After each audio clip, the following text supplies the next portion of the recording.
Okay, it's been a bunch of hours and all of the parts have been washed, cleaned, um, sanded a bit in some places.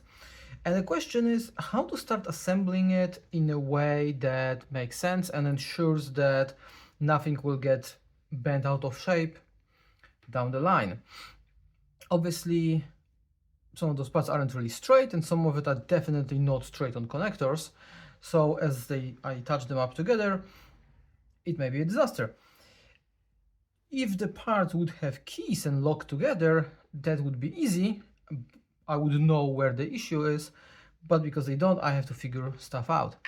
I was thinking about getting wooden dowels and just gluing them together here. But then I found out that those two parts actually fit together very well and very snugly. So I'm going to make the wild assumption now and say those parts here together where they meet are actually straight. So I'm going to glue them together. There are so many ways to glue 3D prints, and I actually have bad experience with using so-called super glue. So we will see how all of this goes.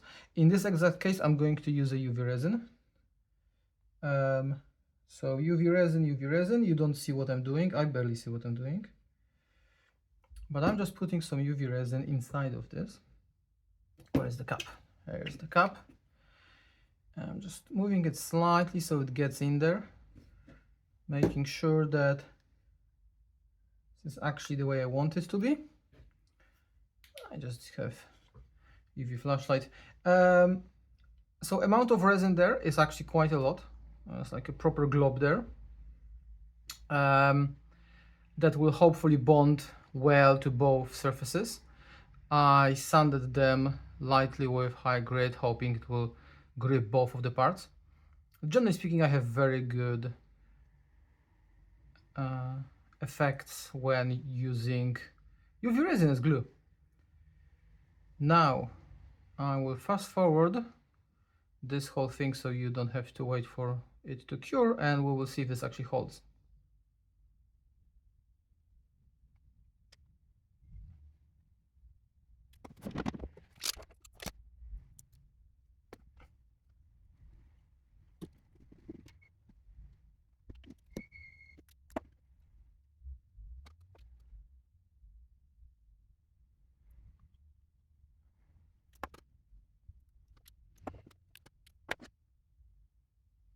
Okay, this holds, looks straight-ish. Let's cut to the next part where I figure out how to do the next part. Okay, we are on the roll. This took just a moment. Is it straight? No, it's not. Does it kind of fit? I guess it does. There will be a lot of holes to fill later with green stuff or some putty or something. Now the problem is obviously gluing it together in such a way that I don't put glue somewhere where in future I will have more parts. And also definitely not accidentally dropping it. So actually start by putting glue in the, damn it, massive holes that are everywhere. And this out on the outside, and hopefully from there I will be able to figure something out. UV resin actually cures really fast with this flashlight, so this should be fine.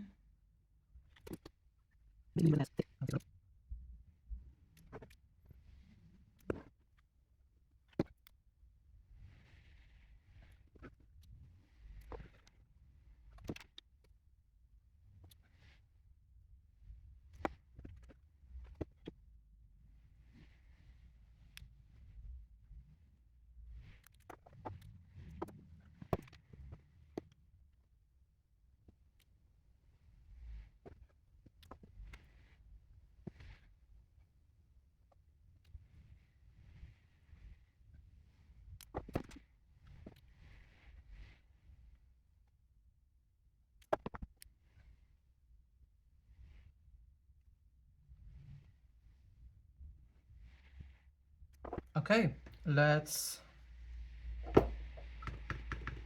let's think about the next step. This is actually going much better than I thought, but let's address few elephants in your vague room space. One, I had some drops of UV resin. That's unhealthy. So aside from wiping it, I also wiped it again with a smallest possible dash of acetone, because I had it on hand. Isopropyl alcohol is in a big bottle, and a clean one, obviously. Yeah, the paint here, not great. Isopropyl alcohol may have been better. Well, now, how bad I messed up the print? That's always the question, because, you know, small parts, very easy, almost always perfect. Big parts, not so much. That's shrinkage? That cannot be shrinkage. Warpage? I mean, that's very straight line. That cannot be warpage. Have I misassembled it? Well, this fits almost perfectly. This part is generally very, very good. And it fits perfectly into those two bits that then end in a straight flush line at the back, as per drawings, instructions, let's call them. So if everything fits, well, those bits kind of wonky, but that's not relevant. If everything basically fits, why there is a massive hole here? I am not going to think about this too much, and I'm just going to glue it together so that I can move to the next step. The main situation here, I'm going to angle it like this, just keep it as straight as possible and just glue it inside again. And then I'm going to fill that hole with something later after the fact. Now, there was a bit of warpage here at the end and here, and I sanded it lightly. Enough to mostly remove those layer marks that are actually not layer marks, because layers are much smaller, so I don't know why they are there. It was already cold weak when I was printing it, so that's probably explains some of the issues. Okay, let's go with it. Let's just go with it.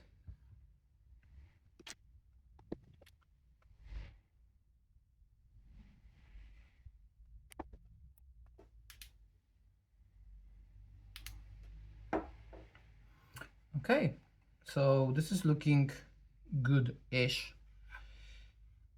That is not very straight, but then again, what is? Let's actually try it out on camera, one could say. So there are multiple things I have to hit, and a bunch of them will be wonky, which is not a problem, and some of them will be wonky in a way that is a problem. So from up high, this has to look vaguely straightish, but actually there will be so much stuff here that it's fine. Holes here, easy to fill, sand, scrape, flush, not a problem. Obviously there will be some issues here. I'm not going to print those parts again. I don't care. Again, as I said before, I should have lifted them off the plate. And print on support, I didn't, my mistake. Now we are dealing with this. All learning experience, all of that. Now, this is fine. What we want to have is no holes here, because if I angle it wrongly, I can have massive hole. We want this to stand flat on the ground, like this. It is going into diorama where it will be like driving over something, but those are not articulated tracks. So we basically want it in this position. It's great to have light and view and the camera in all the same position, so I cannot put my head there. But we basically want it like this. I actually may glue it like this. The problem is there are no good access points for gluing in this position, and if I flip it, that all goes wonky. So can I do it one side at a time? Can I glue it from the bottom? Because this whole thing will be invisible and possibly sanded and possibly remade and definitely painted. Such a massive hole. Oh my god. Okay, so this now stands correctly. If I grab it, how much it will bend if I grab it like this is the question. Not that much is the answer. Drawing and fitting of this are both not exactly what I would want, to be honest. I would like this to be slightly higher. This is what I want.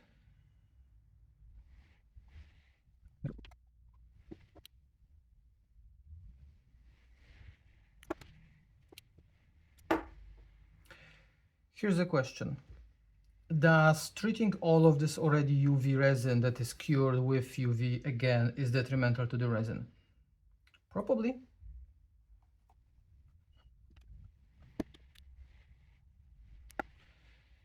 I'm using the toothpick to check if the resin got hard on the outside, because that's the only way I have to safely check if this is fine, because I just let the part go, it may bend or something. And then just add a bit more.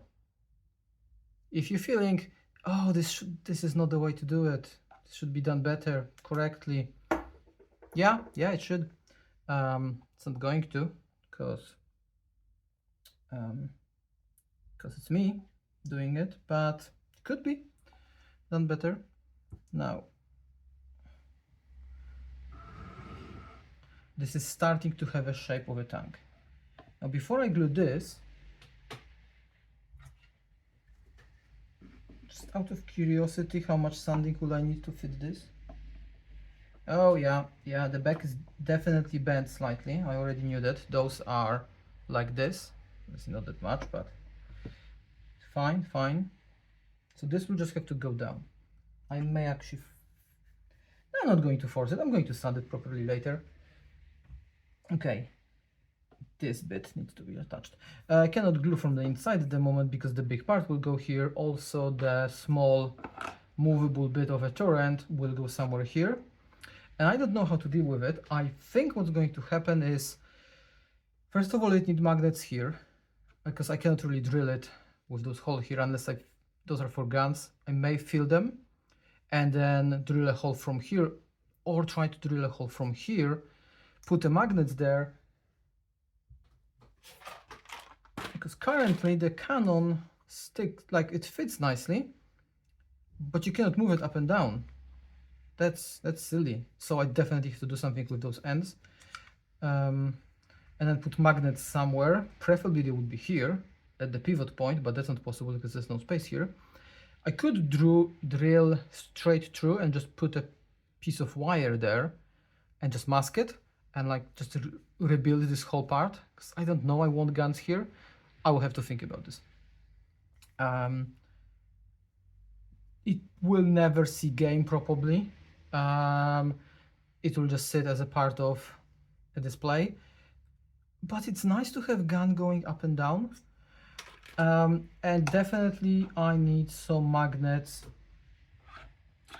I'm not worried about this hole. I guess this hole is under the gun, so it's fine.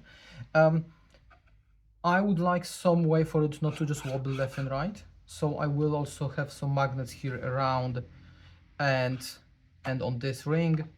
So it switches, it jumps either into stages or maybe somehow just more stiff, not too loose. We will see. But it seems like it fits, so let's do this side.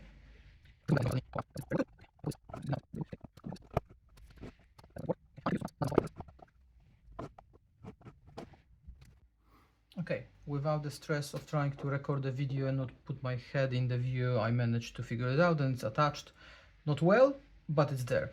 Also, restarting the camera, I noticed how hilarious this massive hole is looking from the top and how bad it looks. But now off camera, I will spend some time filling all of the holes with glue and filler, but first glue, then filler. So at least you cannot lock all the way through it. Then lots of sanding and shaping and everything, so it's in its final form. I say final, it will probably be cleaned up and adjusted multiple times because it's finished. I cannot put the tower on top because I cannot put the tower on top. I mean, the tower doesn't fit, but I cannot put the tower on top, which is still the best piece that came out of the printer, out of the big ones, which is just so bizarre. But tower cannot get on top because it needs insides, it needs a lot of cleaning, I have a lot of small bits that I can put inside that I actually may do it. So for example, those hatches, I may just glue them quite early, obviously not with UV glue because there's no way to cure it inside. And then I will show it to you before it ever gets primed so you can see how all of the fillers look. And then we'll be able to move into painting all of the bits that has to be painted separately. Because for example, the sponsons have to be made black and gunmetal before they get in here, and then they get masked before the zenithal highlight. Maybe we will see, because then I will never reach inside. Then again, there will be on magnets, so I will be able to take them out. So maybe, who knows, maybe I will do the zenithal and then take them out and do gunmetal on them. We will get back to this. For now, more gluing off camera. This was actually a great learning experience. So, one annoying thing first, this massive hole that was here. Well, now a bit of wood in it and a lot of glue. The problem is that weird design where it looked like this should have been deeper. It's not really on the photos, on the design of the machine, of the print, but yeah, it was supposed to be deeper. This was actually supposed to be like a few millimeters inside, which means that this now, because there was no really good way to mount it before, this isn't flush, which means parts like this very slightly wobble, even though I sanded this bottom quite a lot. Normally it was sticking quite a bit more. Not a problem, learning experience. I will put a bit of probably this green putty here before I glue it. Now, feedback and notes. Wood filler, great. It's just if you wet your sanding paper and stuff like this will get grabby and annoying. You can only work on it when it's dry. Big holes, very good at filling those. Green putty in a tube. This is not the stuff you get normally where you mix two of them. Very good, but when you open it, it just keeps coming out for a very long time, even if you are very careful, so a bit annoying. Sands really well. Plastic putty. This was actually reasonably expensive. It stays grabby after you finish it. It's not liquid enough to flow like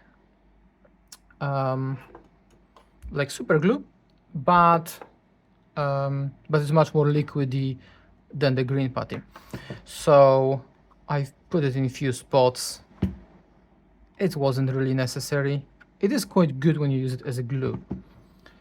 The things I filled. So I filled the holes here and then clean it up, not to the massive degree, just a bit. And the same on the other side.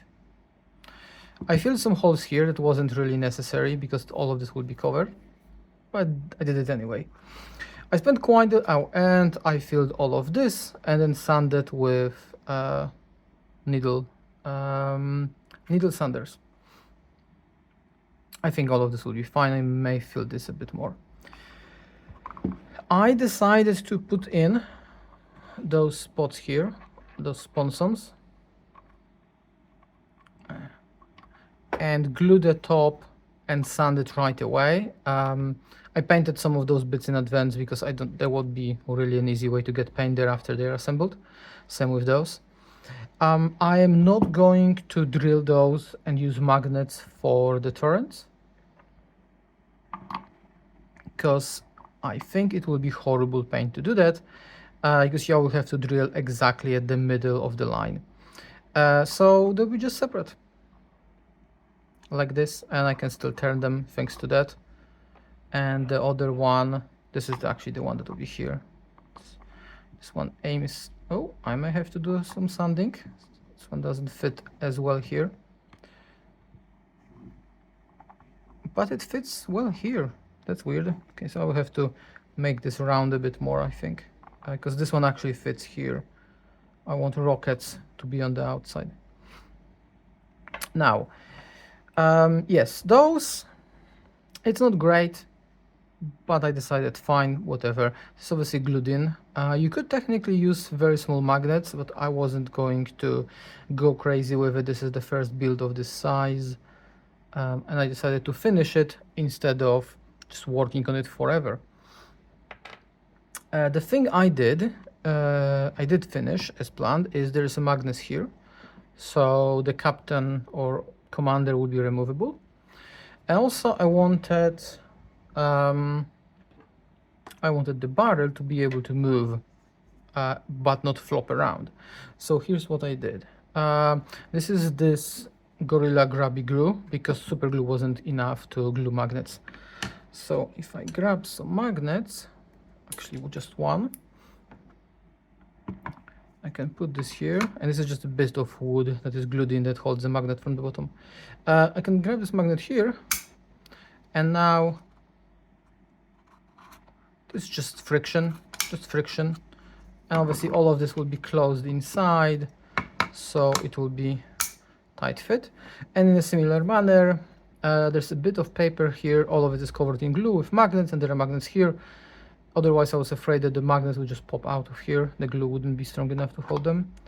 And in this orientation it fits, and actually I want this to be in this orientation, and the barrel will just stick slightly up. And this, it won't move that much because there will be another gun here and here. I decided to keep them, so it will move just very slightly, which is appropriate. It's a Titan killer. It's not going to be in actual battles, you just shoot from very long range.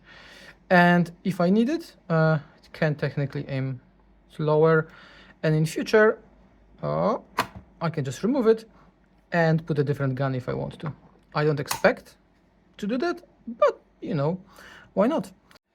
With black done, I did a bit of sanding here and there, because that felt like a good idea. It was very visible when it was black. Everything is assembled, glued in, and I added all the details at the back. I have to now add a bit more black here and there. There are some spots that weren't fully painted. And then zenithal highlight, or as people in the biz call it, spraying from the top. For the first time, I think this actually looks rather well.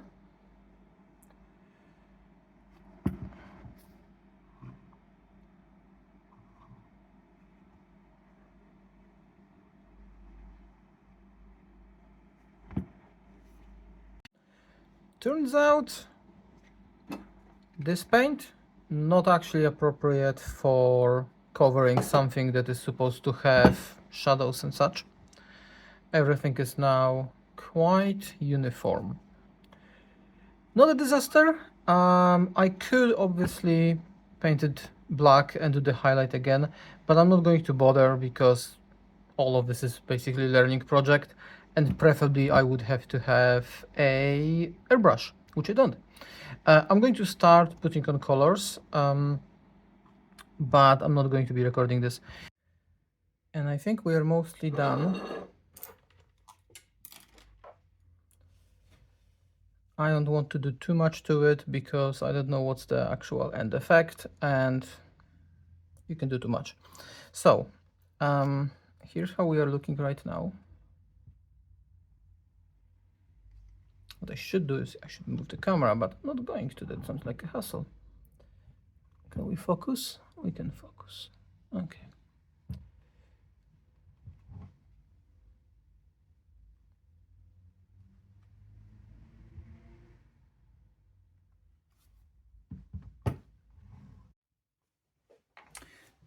And our commander lost the magnet, so he's flopping a bit. These are just to show the size comparison, so I can remove him for now. can get our size comparison from a banana. Now, having that out of the way, this is done now. As I mentioned, this got uniform blue, white from the top, then the handlight, and then this green I added. Not a great idea. It was full-on base paint, so just uniformly made it green, but it's fine.